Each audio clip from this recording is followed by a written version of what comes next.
Hello and welcome. Today we are talking about the root of autism, and today is part 2, and we are talking about oversensitivities. So, yesterday was part 1, and we talked about sensory overload, and we talked about how the senses process information. And today is part 2, and we're talking about oversensitivities. So it's different than sensory overload because we're going to break down how this senses, or in which senses, and how those senses are oversensitized and what that looks like, okay? And we're going to talk specifically about common sensory sensitivities that are often problematic for people with autism, and that should be helpful. So for parents with children with autism, you might be familiar with a lot of these, but some of them you may not know, and you might learn something, okay? So let's start with auditory, the sound sensitivities. Most of us know that loud noises can really bother, upset people who have autism. They get in a concert, a loud room. For Hassan, for him, church, when he was little, church with the drums, he'd be like, it was a big deal. Okay, fire alarms, hair dryers, dogs barking. It's loud. It's problematic for them. A lot of that we know. Okay, but some other auditory sensitivities you may not know about. Crowded, echoing environments, like a cafeteria or a gym, like where there's an echo. It may not so much be loud, but there's an echo. It might like do it. You know what I mean? It's like hollow. It could bother them in a way that you may not realize. Okay.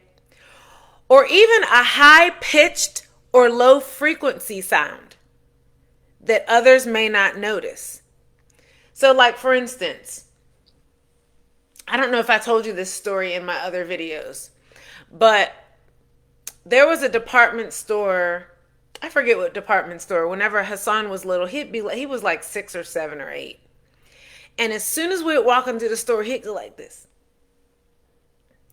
And I'm like, let's go. What are you doing? But he would stop. He'd stop walking. I'm like, let's go. I got to get what I need. But what I didn't realize is that it was the lights and it was the registers. He could hear it. It's a high-pitched or low-frequency sound of the buzz from the lights and the cash registers. That's how oversensitized they are. You and I, we don't pay attention to the buzz we might hear it. Like if we get close to the registers, you might be able to hear it. The lights. It's one thing for the brightness of the lights with the eyes, what we're going to talk about. But they can hear it. And for some of them, it bothers them. Their ears. Yeah. Maybe you didn't realize that.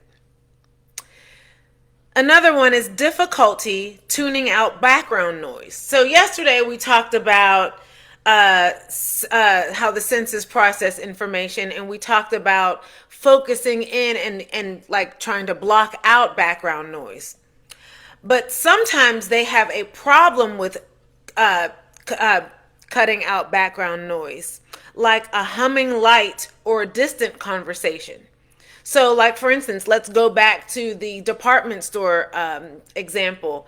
If we go into the department store and they can hear the lights and hear the machines, and I'm trying to have a conversation and I say, hey, Hassan, we're in Macy's. Let's try on these shoes. He may not even be able to understand my words because he's having a hard time blocking that background noise that he can hear, but the rest of us can't.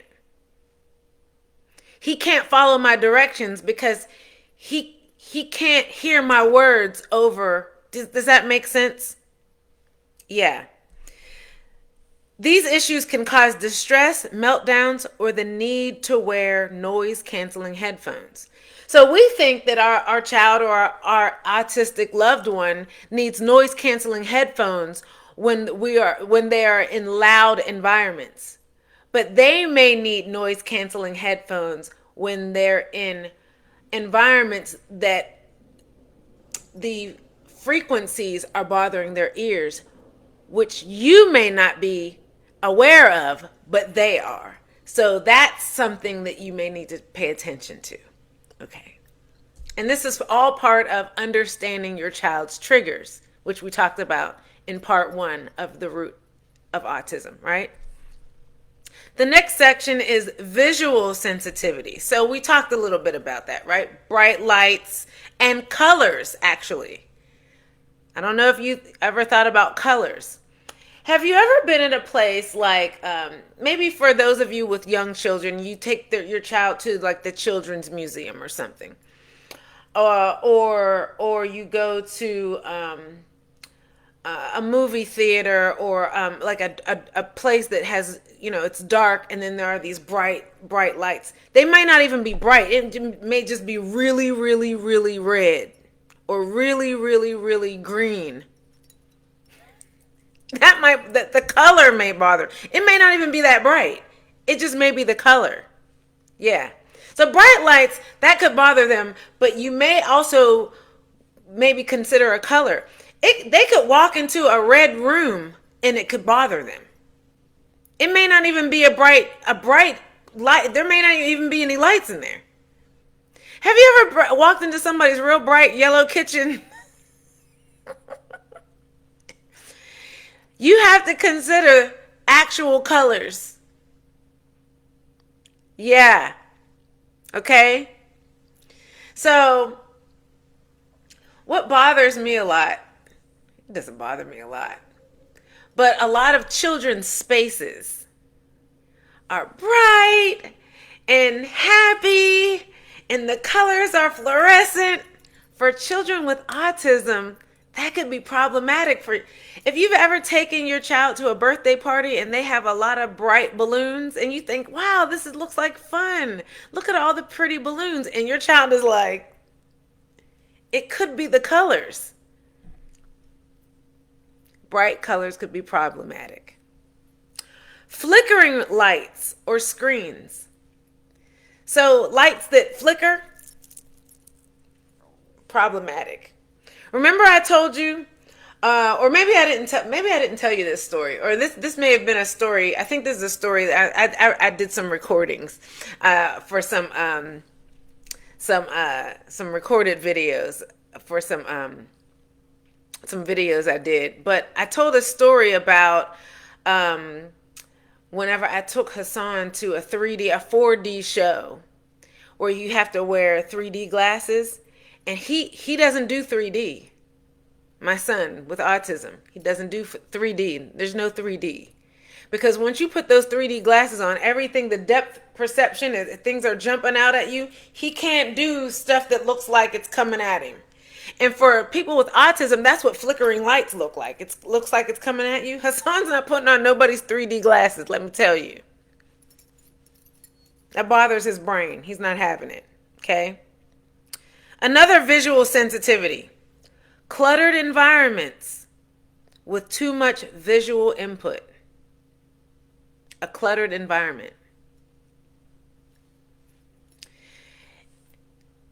I don't know if you've noticed this with your own child with autism, but they are real particular with things being in a certain place. And if you disrupt, that'll mess them all up. Things have a certain order.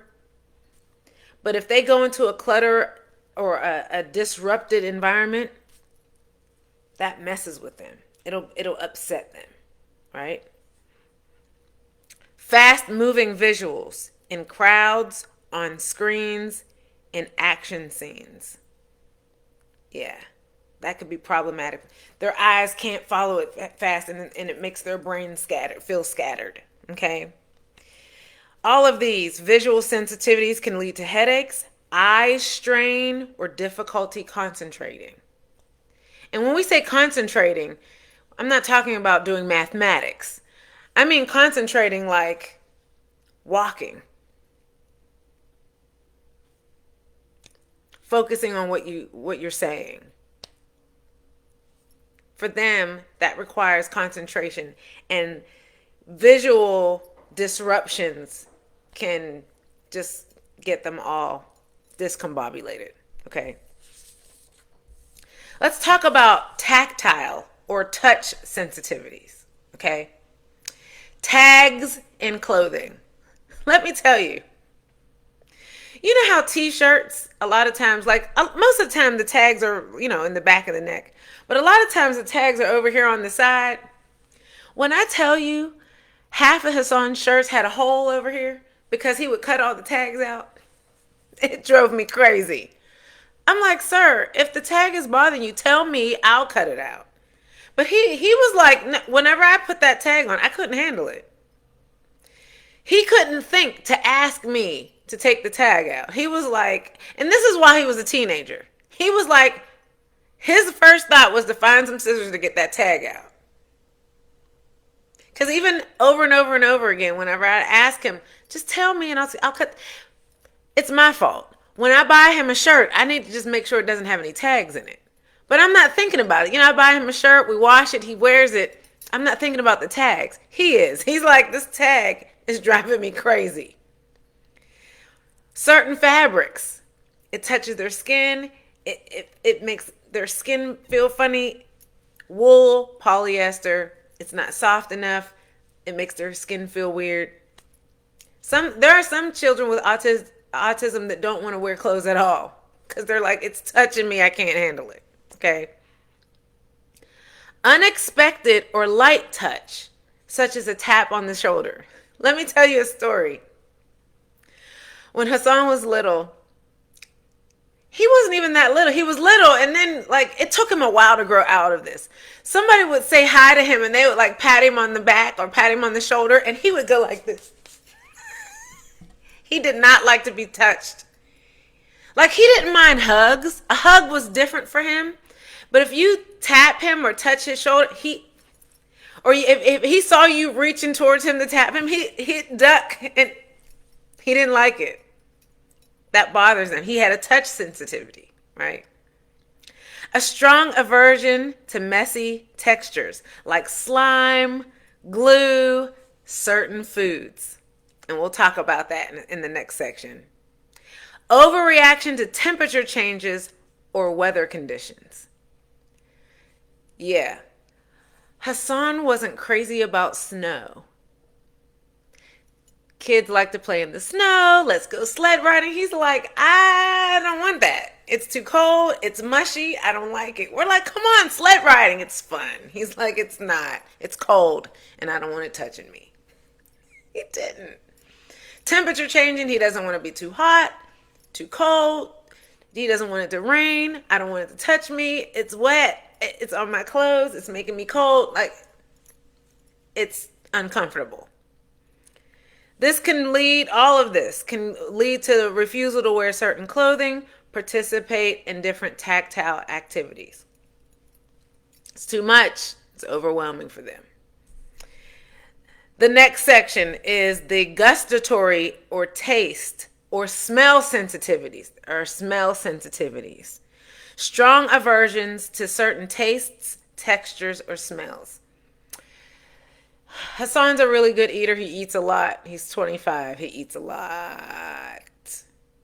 However, there are certain foods he won't eat because of the texture of the food. He doesn't do soft foods. He won't do cream of wheat, oatmeal, scrambled eggs, stuff like that. He doesn't do anybody's salad. Chicken salad, potato salad, egg salad, tuna salad, macaroni, nobody's salads. A tossed salad, kale salad, no salads. None. No salad. It's the texture. It's not so much the taste, because Hassan will eat pretty much anything except it's a texture thing for him. He doesn't have any strong aversions to smells, though. It's weird. For a while, I didn't think he could smell anything because he's not sensitive. He's never been sensitive to smells, but most people with autism are. Gagging or refusal to eat due to smell or texture and not taste, which is Hassan's thing. He's like, I don't care what it tastes like. I can't have that texture in my mouth. But some people with autism are like, that smells funny. I can't eat that. Okay. And then some people have an oversensitivity to perfumes, cleaning supplies, or certain foods. This can cause food selectivity, refusal to eat in certain environments, or nausea. So it could be a real stomach issue. It could be a real thing. Okay. Vestibular, balance and movement sensitivities. Difficulty with movement like swinging, spinning, or fast walking. Fear of heights, escalators, or uneven surfaces, or avoidance of physical play or sports. My son has never liked amusement park rides. Never. When he was a kid, he didn't like climbing up a sliding board and sliding down. And it took him a while to get on a swing, to swing back and forth.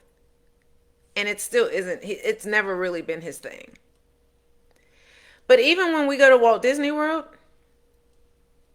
we don't ride very much, which is cool because Walt Disney World, you can enjoy the park without riding. But as long as we are here in Atlanta and we have a Six Flags Over Georgia membership, we go to the water park. He doesn't want to get on any rides. He does not. He doesn't. For some kids, like Hassan is afraid of heights. He's not going zip lining. He doesn't want to get in a canoe or a kayak. My husband and I, we like to hike Stone Mountain. We like to go kayaking. We like to go bike riding. We like to do all the fun things. We're very active. We like to go snow ski. Hassan's not doing any of that stuff. He's like, listen, I'm going to sit over here. I'm not going snow tubing. That's not his thing. He avoids all of that. Now, he is a skateboarder. He likes to skateboard. I don't know. He likes to skateboard. I was shocked whenever he started skateboarding because I know he doesn't like to do any of this other stuff. But avoidance of this stuff may lead to poor coordination, anxiety, or the need for movement breaks. Because sometimes that can become very, very overwhelming. Okay? And then there are body awareness sensitivities. Craving deep pressure. They crave deep pressure. So tight hugs and weighted blankets. Okay? So there are a number of moms that have children with autism that have a weighted blanket for their son or daughter because they know that it can calm them down. All right? Some people with autism have clumsiness, or they bump into things because they don't have the body awareness. It's a sensitivity of theirs. They're not really aware of, they're just kind of clumsy. And they have trouble judging personal space, where their body is. Hassan struggled with this a lot whenever he hit a growth spurt, whenever he was a teenager. He went from 4 feet to 5'10", in 2 years, right? He has stretch marks on his knees and across his chest. He hit this, and his feet, he wears a size 12 shoe, right? He was kicking everything. He was tripping over.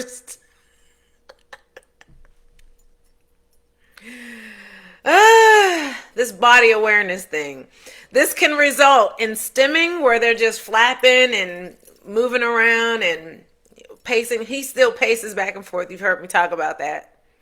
Behaviors like jumping, crashing into stuff, and pushing things, right? So I hope this helps you, give you more understanding about what these behaviors are about and where they come from and the roots. of these behaviors, okay?